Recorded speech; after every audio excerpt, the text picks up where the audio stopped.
¿Qué tal? ¿Cómo están, amigos y amigas? Bienvenidos, bienvenidas a Diálogos de Cuarentena. Les saluda Laura Urbina. Y bueno, espero que hayan pasado una buena semana, que se encuentren dentro de lo que cabe muy bien. Empezamos nosotros con un nuevo programa, una nueva edición. Y para hoy tengo un invitado muy especial. Un invitado con quien vamos a tratar respecto a la salud mental, pues ya desde hace un año que vivimos la tragedia de la pandemia COVID-19, nuestra salud mental ha decaído y considero que a todos nos ha afectado. Por eso he invitado a Fran Gamarra Marín, psicólogo de profesión, un gran amigo con quien vamos a conversar hoy, este día, y vamos a darle la bienvenida. ¿Cómo estás, Fran?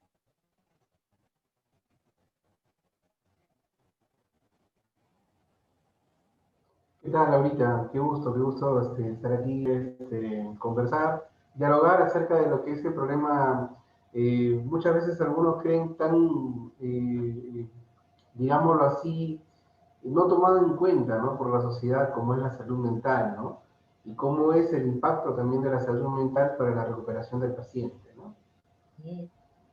Es verdad, amigos, les comento que pues Fran Gamarra también trabaja en salud, él ha atendido a pacientes con coronavirus, ha ayudado a que los pacientes puedan sentirse un poquito mejor, a estar bien de manera psicológica, emocionalmente, y desde aquí te aplaudimos, Fran, junto a tus colegas de salud que siguen pues en la primera línea de batalla junto con los médicos, el personal asistencial, ¿no? Bueno, primero para preguntarte, pues, Así es. ¿cómo se siente un paciente que ha sido diagnosticado con coronavirus? A ver, yo creo que hay varias etapas y varias fases dentro de lo que es la aceptación, ¿no? Muchas veces nosotros tenemos entendido de que las enfermedades se aceptan dependiendo de la gravedad de la enfermedad, ¿no? Por ejemplo, no es lo mismo que te digan, oye, ¿sabes qué? Tienes, no sé, eh, una enfermedad que se puede curar con una operación, por ejemplo, ¿no? Una enfermedad, digamos, cardiovascular, ¿no? Que tú sabes que hay un tratamiento definido y que se va a poder curar. A que te digan que hay una enfermedad crónica, por ejemplo, de que tú eres diabético y te van a prohibir ciertos alimentos para siempre, ¿no? Entonces, el coronavirus no es, digamos, algo que nosotros estábamos específicamente acostumbrados a tener, o por así decirlo, a afrontar, ¿no? Porque estábamos preparados para esas dos cosas, o para enfermedades graves o para enfermedades crónicas. Pero este tipo de enfermedad es una enfermedad casi mortal, ¿no?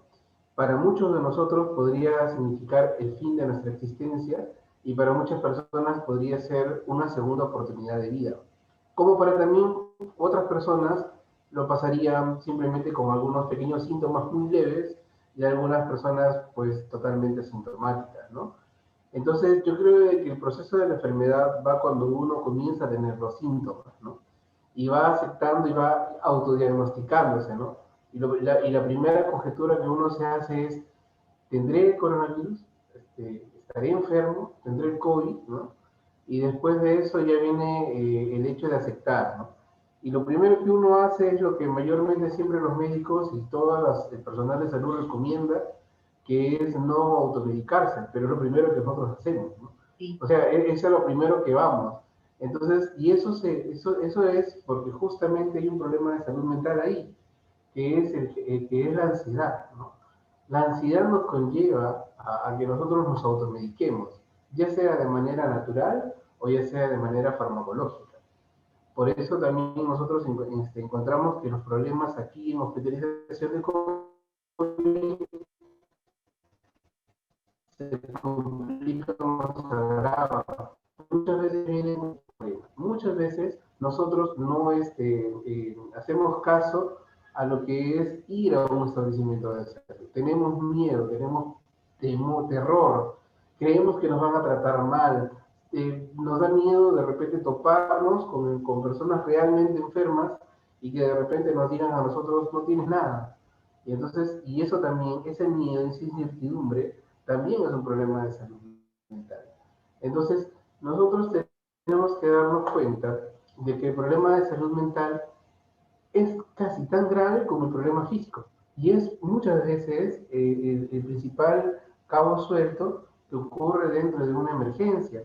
Muchos pacientes tienden a tener, por ejemplo, casos o cuadros de crisis de pánico, que es falta de aire, de repente por ahí mareo, sentimiento de asfixia, nervios, la sensación de que no puedo respirar, de que ya perdí el gusto, perdí el sabor. Entonces, toda esa crisis yo lo asocio y digo, tengo COVID.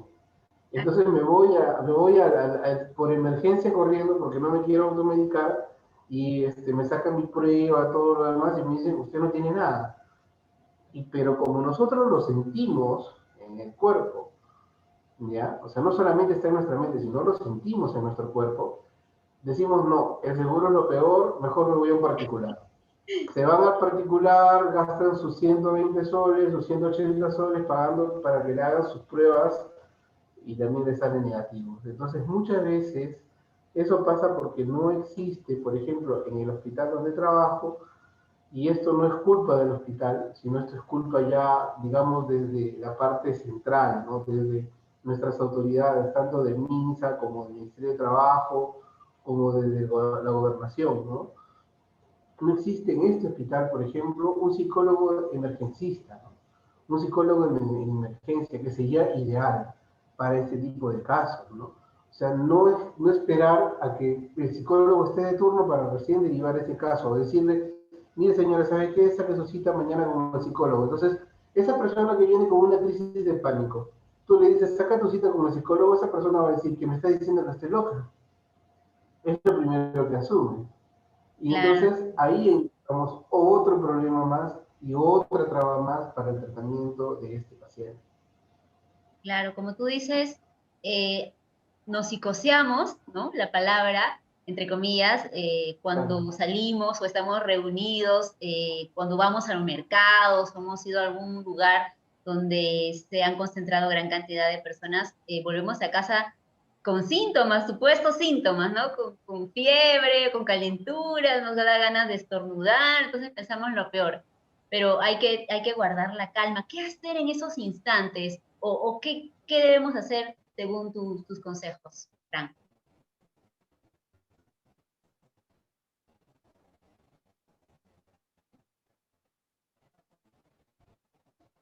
Mire, creo que es algo que nosotros no estamos acostumbrados más que todo en nuestra sociedad. Lo primero que hacemos es esperarnos, buscar ayuda y muchas veces la ayuda que buscamos es la tía, el tío, el vecino, la amiga o el papá o la mamá o la abuelita, el abuelito, que lo único que van a hacer también es desesperarse junto con nosotros. Muy pocas personas guardamos la calma y muy pocas personas tomamos las cosas muy fríamente, ¿no? Y creo que ese es el primer paso, darnos cuenta, o sea, sensacional. Darme cuenta que soy una persona que puedo haber sido una persona muy emprendedora, muy exitosa en muchas cosas, pero que también tengo algo de fragilidad. Y ser frágil no significa ser débil o no significa ser una persona menos que otra, ¿no? Al contrario, una persona frágil es una persona mucho más sensible, de repente que se afecta con otras cosas, que de repente nosotros podemos ver una persona que puede ser muy sentimental, pero puede ser una persona también muy dura en estos casos, ¿no? O sea, me ha tocado ver personas que de repente son muy amorosas, muy sentimentales, y cualquiera diría que cuando hay una emergencia esa persona se va a caer, y no. Al contrario, son las personas que más guardan la calma, que más hacen que las otras personas entren en sí mismas y puedan buscar ayuda. Yo creo que lo principal es autoconocerse, ¿no? Saber qué es lo que yo siento, cómo estoy sintiendo, cómo me estoy portando en un momento, ¿no? Y guardar la calma, ¿no? Si bien es cierto buscar ayuda, sí es lo primordial, pero también tengo que primero descartar. Si yo ya descarté mis signos físicos, fui al médico y me dijeron no tengo nada, entonces ahí es donde tengo que hacerme la pregunta, entonces, ¿qué tengo? ¿No? Claro, Porque yo siento algo, me pasa claro. O puedo tener un hay simple algo resfriado, en mí, pero ¿qué tengo? Entonces, es ahí donde también, ¿no? Puede ser, pero también, como te vuelvo a repetir, pueden ser muchas sensaciones. Muchas personas dicen que las alergias también tienen que ver con nuestro sistema inmunológico. Dentro de la psicología también hay una parte que se está especializando y que está saliendo a la luz, que se llama la psicoinmunología, ¿no?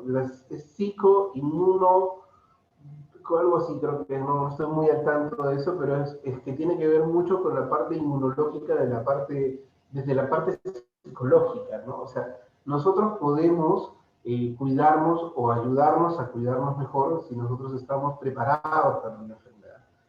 Yo creo que en esta altura de la segunda ola, la mayoría de peruanos está esperando ¿y cuándo me toca a mí? O sea, ¿y cuándo es que me va a dar? Porque Sí. por más que me proteja, por más que use la mascarilla, por ejemplo, en este momento ni tú ni yo la estamos usando, hemos bajado la guardia, por así decirlo. Entonces, no sabemos qué objeto que está a nuestro alrededor pueda contener el virus. Y de repente por ahí nos pasamos la mano y ya nos infectamos. Entonces, por más que tuvimos cuidado cuando salimos, cuando caminamos, cuando nos rozamos con la gente, en algún momento vamos a bajar la guardia y en algún momento podemos contagiarnos. Entonces, esa ansiedad, esa incertidumbre, ese miedo que podemos tener ya es parte de nosotros. Entonces, ¿qué hacer con ese miedo? Entonces el problema está ahí, ¿qué hacer con ese miedo? ¿Cómo lucho con ese miedo? Porque el miedo viene, o el temor viene frente a lo desconocido, ¿no? Frente al hecho de que yo no veo dónde está el virus. Entonces eso también me causa mucha angustia. Y bueno, con los pacientes que tenemos aquí, pues en la parte de hospitalización, ya que ellos llegan a estar acá, lo primero que ellos sufren es el tema de estar privados de comunicación con su familia, ¿no? Entonces, muchas personas buscan muchos recursos y nosotros los psicólogos somos los únicos encargados de poder comunicar al paciente con la familia. Y lastimosamente solamente somos 2 para casi 90 pacientes, ¿no? Entonces son 90 camas en las que se trabaja con la parte de pacientes COVID. Entonces, imagínate, somos muy Trabajo, pocos, ¿verdad? Y algunas claro. veces no cubrimos a todos, ¿no? Entonces, tratamos de dar nuestro mejor esfuerzo, tratamos de dar la mayor cobertura que podemos dar, pero es algo insuficiente, ¿no? Y a veces es ahí donde también el personal de salud no, muchas veces se siente frustrado de no poder ayudar, no poder hacer algo más, ¿no? Entonces son varias cositas que se pueden ver ahí dentro de la parte de hospitalización. Así es. Fran, claro, he leído, por ejemplo, que hay que estar bien de manera psicológica para que nuestro cuerpo, nuestro sistema inmunológico esté fuerte, ¿no? Para no caer en depresión, porque si es que viene la enfermedad y nos echamos a llorar o a estar deprimidos, es peor. Según tu apreciación como psicólogo, ¿cómo es esto? Cuéntanos. Claro, mire, por ejemplo, ¿no? Muchas personas cuando ingresan a hospitalización, casi siempre son o hacen cuadros de ansiedad. Y ese cuadro de ansiedad es por el mismo hecho de estar hospitalizado. Tú ves, estás con 4 o 5 personas más en la misma sala donde estás, algunos más graves que tú, otros más sanos que tú. Entonces, tú no sabes si vas a mejorar o vas a empeorar. Y tú ves a tu compañero del frente respirando o haciendo todos los esfuerzos posibles por poder respirar, porque es el oxígeno lo que tanto les falta a ellos. Por más que se les ponga la cantidad máxima de oxígeno, ellos siguen tratando de ganar oxígeno porque baja su saturación. Entonces, el ver sufrir a otra persona también es algo que muchas veces te genera, y aunque no quieras, por más fuerte que seas, te genera ansiedad, te genera miedo, no puedes dormir bien. Entonces, si tú no duermes bien, no vas a poder reforzar tu sistema inmunológico.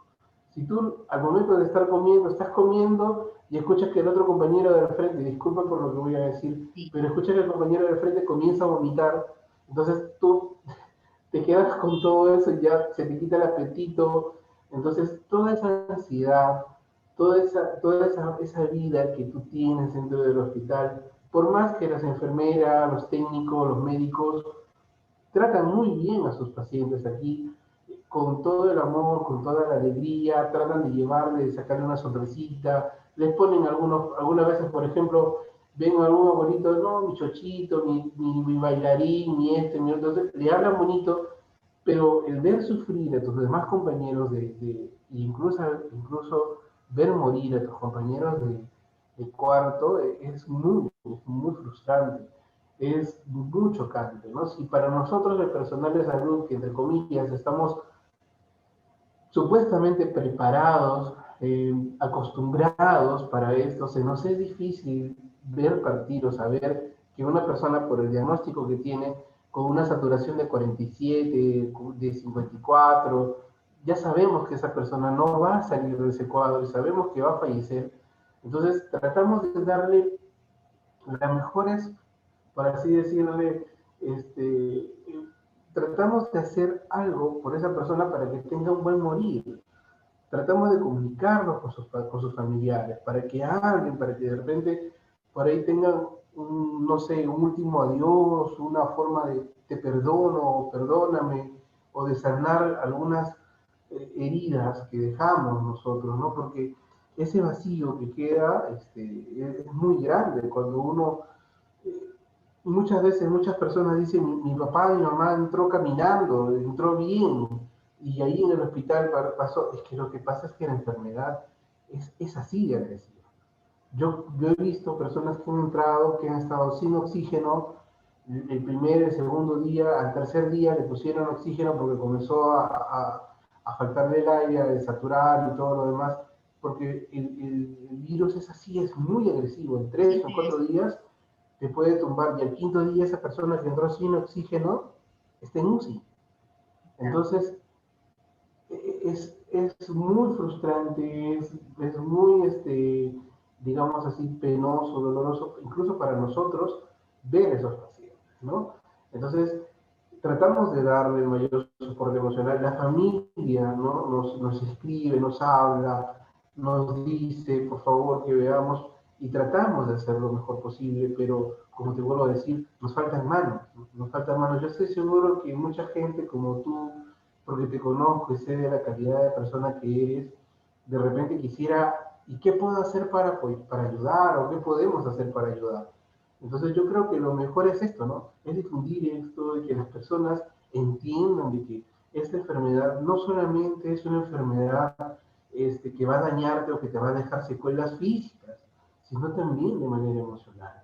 Tú ya no vas a ser el mismo, no vas a ver la vida de la misma manera de aquí en adelante. Después de haber estado hospitalizado, tu percepción sobre la vida, el hecho de tus objetivos de vida que tú veías va a cambiar rotundamente. O sea, luchaste por una bocanada de oxígeno, por así decirlo, y te diste cuenta que algo que es gratis, como el aire, como el oxígeno, es tan valioso para ti que por más dinero que tengas, por más empresas que tengas, por más influencias que tengas, no te salvas. O sea, y esto es así.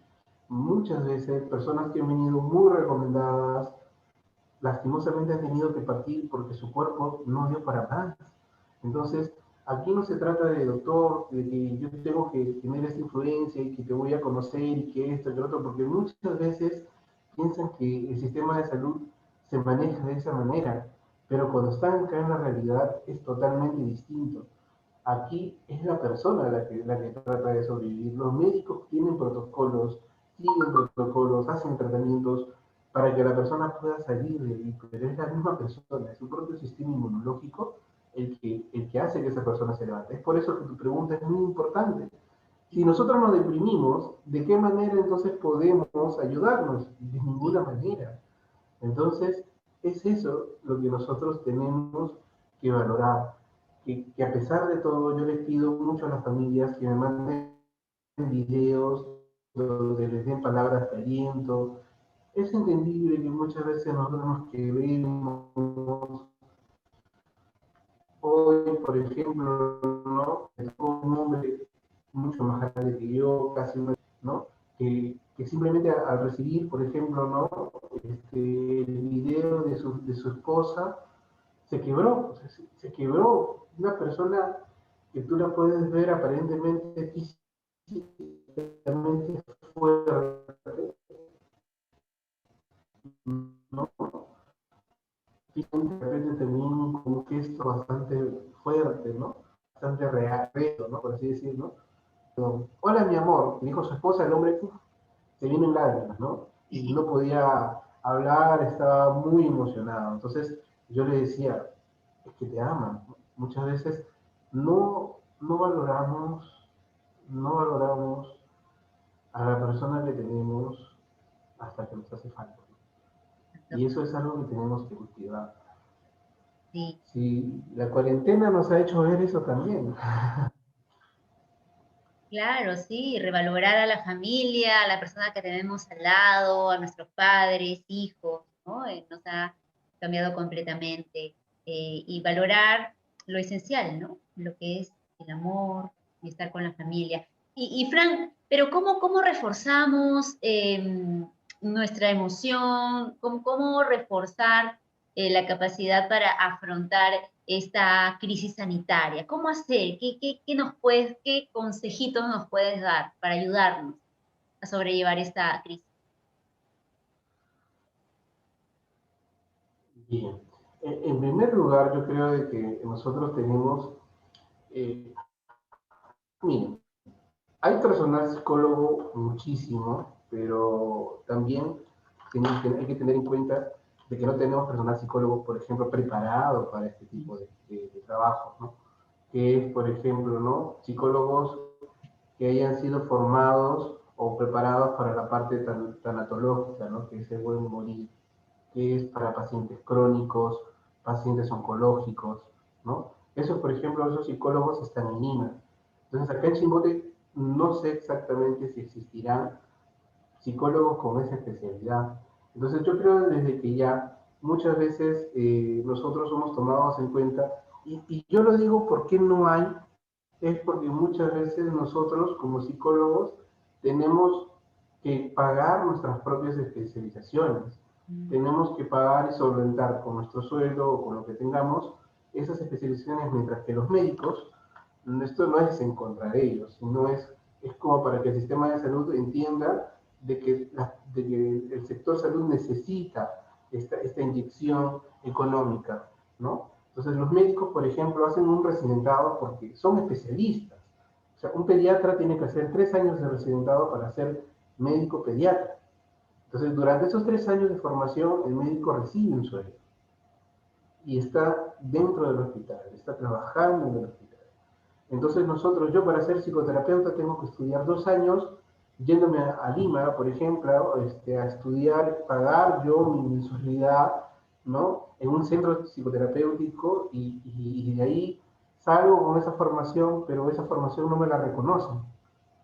El MINSA no me la reconoce. ¿Por qué? Porque la hice en un instituto, por ejemplo, de formación psicoterapéutica. Entonces, esas cositas, esas falencias, por ejemplo, nos faltan. Se han implementado, por ejemplo, en odontología, también creo que en farmacia, pero sería muy bueno que también se implementen en todas las carreras de salud, ya sea en obstetricia, enfermería. Por ejemplo, hay enfermerías que son instrumentistas. Entonces, esa especialidad, por ejemplo, también debería una enfermera, por ejemplo, ¿cómo se dice? Participar de una convocatoria, ¿no? Y de repente, por ejemplo, concursar para esas plazas que son pagadas y que de alguna u otra manera te van a formar de una mejor manera. Ujú. Yo creo que eso es lo que nos falta. Primero es tener ese tipo de herramientas, ¿no? O sea, formar especialistas, psicólogos especialistas, pero que sean de esa manera, o sea, en esa línea de carrera, ¿no? Que nosotros postulemos a una plaza, por ejemplo, para psicólogo emergencista, para psicólogo hospitalario, para psicoterapeuta, para psicoterapeuta de familia, para psicoterapeuta de pareja, para psicoterapeuta del niño, ¿no? Para ser psicooncólogo. Yo puedo ser psicólogo clínico, porque mi cartón lo dice, pero de ahí a más, o sea, me quedo con las herramientas muy cortas muchas veces. Entonces, eso es lo primero. Segundo, crear las plazas, o sea, tener la necesidad y entender de que, por ejemplo, ¿no? Mientras que un médico, que tampoco es muy saludable, puede ver 3 o 4 pacientes por hora, un psicólogo no. Un psicólogo mira entre, por ejemplo, entre 20 a 45 minutos por paciente. Entonces entendamos de que un psicólogo tampoco te va a ver 3 pacientes por hora porque se demoró 20 minutos con cada uno. Y entre paciente y paciente también debe haber un receso. O sea, no es porque viene con un problema y ya está. O sea, es que viene el paciente y yo como psicólogo tengo aquí ya por lo menos unos 5 minutos, viene otro paciente más y así, y así, y así. Entonces, el tema está de que a nosotros nos miden productividad de manera como si lo hiciera un médico. Y entonces, en esa productividad, los psicólogos salimos, por así decir, perdiendo, porque no valoran el tema de tiempo paciente. Entonces, nosotros tenemos que ver de que nosotros como psicólogos tenemos que crear, o sea, se tienen que crear plazas para los psicólogos para que trabajen dentro de un hospital. No es posible que en un hospital, por ejemplo, ¿no? Como este, en el que tengamos, por ejemplo, más o menos unos 60, 70 médicos, solamente existamos o existan 3 plazas para psicólogos, o sea, dentro del hospital. O sea, es una desproporción gigantesca. Es una desproporción gigantesca, ¿no? O sea, no podemos entender de que en un hospital donde existan, por ejemplo, 60 enfermeras, solamente existan 3 psicólogos. Entonces, esa desproporción hay que cortar, ¿no? Entonces, desde el Ministerio de Salud, desde la gobernación, desde la presidencia, tenemos que darnos cuenta que la salud mental es muy importante. Y que muchas veces nosotros decimos, ya, pero a falta de psicólogos capacitamos a una enfermera. Perfecto, muy bien. Una enfermera también puede dar un soporte emocional, una enfermera también puede dar primeros auxilios psicológicos, definitivamente lo puede hacer, pero no es su carrera.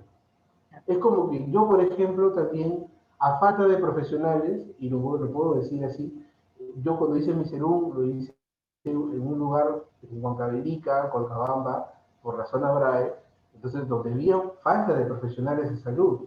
Entonces lo que yo hacía era acompañar a una técnica para la vacunación en las campañas de las Américas, y prácticamente yo vacunaba. Entonces, pero no es mi especialidad. O sea, yo no soy enfermero. Son casos Pero extraordinarios. me capacitaron, me instruyeron, me dijeron, me enseñaron, practiqué, hice lo que tengo que hacer y comencé a vacunar. Pero esa no es mi función. O sea, para salvar el momento, para poder cubrir las metas, para poder cubrir objetivos, se hace. Pero no es lo ideal. O sea, un médico es un médico y está concentrado en su trabajo físico. En cambio, el psicólogo tiene que ver la parte emocional, la parte, por ejemplo, qué bonito fuera, vamos a poner así.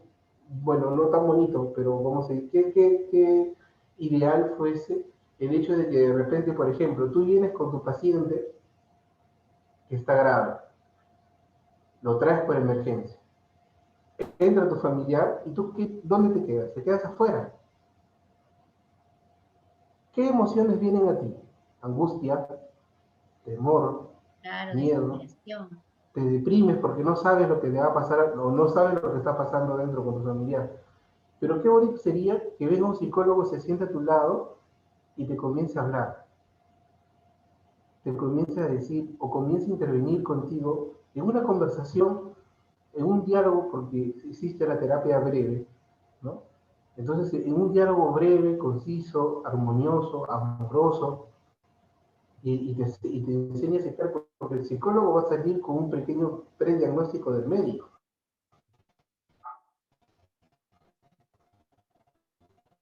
Pues, o sea, este paciente o se nos va o este paciente sí va a vivir. Entonces el psicólogo sale preparado para afrontar la enfermedad. Porque lo que muchas veces nos pasa es que cuando el paciente llega muy mal y el paciente fallece, el médico sale y dice, no señora, su paciente no pudo resistir y se acabó. Eso te cae como un balazo de agua. Y muchas veces los familiares reaccionan contra el médico, ¿no? Y nos ha tocado ver acá en emergencia que han habido familiares que han agredido, les han metido unos puñetes a los médicos como si fuese la culpa del doctor. Entonces, qué bonito sería que exista un psicólogo en ese ambiente que te hable, que te haga entender, ¿no? Que te escuche, sobre todo eso, que te escuche y que de alguna otra manera te dé ese soporte que tú necesitas en ese momento. Porque en ese momento tú no necesitas, de repente, ¿no? Que te expliquen gráficamente que tu paciente tuvo una sepsis por esto, no sé, porque son cosas que no entendemos muchas veces. Pero de repente, desde el otro aspecto, desde el aspecto emocional, sería muy bonito que exista un psicólogo emergencista que trabaje contigo en eso, que te dé ese soporte emocional. Sí, es muy Entonces, importante, estamos ¿no? hablando de una, claro, estamos hablando de un sistema de salud pues que no existe, ¿no? Que solamente existe en nuestros sueños, ¿no? Entonces, que sería bonito, que sería bueno, ¿no? Que existe ese tipo de trato, de trabajo, ya, que no se sanatice, que no se, ¿cómo se satanice al sector, a la salud, al MINSA, ¿no? Sino de que veamos al sector, yo tengo que ir al médico. O sea, que se vea como un hecho de que yo lo necesito, porque es para mí, que yo no tengo que esperar a estar mal para ir al médico, sino de que, no, ya es 24 de junio y no me toca mi control anual, tengo que ir. Entonces pido permiso al trabajo y me voy porque es mi control. No tengo síntomas, no tengo nada, pero quiero que vaya a ir al médico para que me haga un chequeo general. O sea, esa cultura no tenemos. Y es lo que nos hace falta, Usted ¿no? está, estoy encargado. ¿Qué es lo que hacemos? Un par de chelas, como si las chelas o la cerveza nos fuese a dar terapia, ¿no? Ay, estoy estresado, no sé qué hacer. Ya, no, una salidita o hacemos esto, ya, bien, te relaja, perfecto, te ayuda. Pero el problema sigue ahí. O sea, Claro, no vas a terapia, ajá. Y va a seguir ¿no? ahí mientras no lo trate un psicólogo o un profesional, ¿no?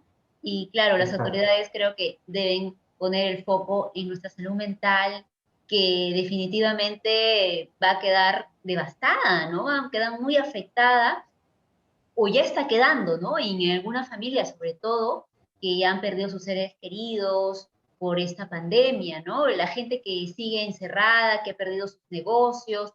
O sea, como tú dices, psicológicamente nuestra salud mental está afectada y desde ya el gobierno, las autoridades encargadas del manejo económico, presupuestario de las regiones deben hacerse, pues, deben hacerse cargo de la salud de nosotros, ¿no? Porque va a ser bastante importante que nos recuperemos, que sigamos reforzando nuestra capacidad mental y psicológica.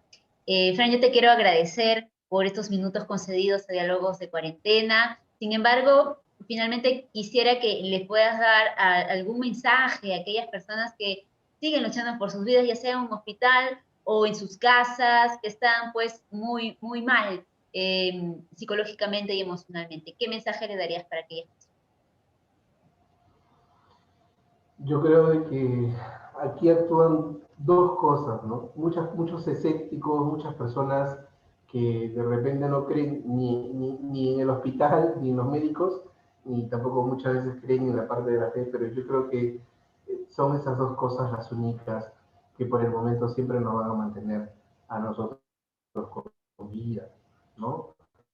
Yo creo que a las personas les voy a pedir encarecidamente que no pierdan la fe. No pierdan la fe en los médicos, no pierdan la fe en las enfermeras, no pierdan la fe en los técnicos, no pierdan la fe en sus psicólogos, no pierdan la fe en su familia. Porque eso es algo que uno tiene que seguir, o sea, siempre tenemos que luchar. La esperanza es lo último que se pierde. Me dicen, mi paciente está oxigenando 84, 87, es recuperable, yo sé que va a salir, hagamos lo que tengamos que hacer, pero nosotros no perdamos la fe, ¿no? Tengamos la creencia que tengamos, seamos, no sé, hinduistas, budistas, cristianos, lo que sea. Si tenemos una fe o no tenemos una fe, por así una ideología, una creencia, igual no perdamos la fe en que mi paciente se va a recuperar, en que yo puedo hacer con esa fe que mi paciente se recupere. Familiar y el paciente es, es único, es único. De verdad, yo sí les pido mucho eso a las personas, también cuidarnos, ¿no? Pero definitivamente ya eso está de más, eso vendría a ser algo muy trillado, pero más allá de eso simplemente les pediría eso, ¿no? No perdamos la fe, no perdamos la fe. Bien, gracias. Gracias, Frank, por tu tiempo. Gracias, amigos, por escucharnos, por seguirnos. Hemos conversado con Frank Gamarra Marín, psicólogo de profesión, trabaja en salud de Chimbote y pues él está, sí, está luchando junto también con los médicos, con la parte asistencial, pues orientando, atendiendo a los pacientes con el nuevo coronavirus y pues desde aquí te agradecemos por este trabajo que es arduo, como tú dices, pues hay muchos pacientes en salud y que a veces ya les faltan manos, ¿no? Pero desde aquí también un llamado, pues, a las autoridades encargadas para que refuercen esta área psicológica que es tan importante porque nuestra salud, pues, está seriamente afectada y va a quedarlo en esta crisis sanitaria, ¿no? De la COVID-19. Esperemos que se sumen muchos más profesionales, que hayan más contratos, que abran más plazas para que nuestros profesionales en psicología sigan ayudando a las personas a fortalecerse, ¿no? De manera psicológica y emocional, nos hace tanta falta. Y desde aquí, desde Diálogo de Cuarentena, nosotros seguimos alentándolo, seguimos diciéndole que seguimos resistiendo, que esta cuarentena va a pasar, no sabemos si se va a ampliar, ¿no? Porque ya el 14 de febrero culmina, pero esperamos que sigamos, se vuelva a la vida, entre comillas, normal que teníamos, aunque ya nada es normal en esta cuarentena, pero de todas maneras a seguir, amigos, resistiendo y nosotros nos vemos el próximo sábado. Que tengan un buen fin de semana. Permiso, buenos días.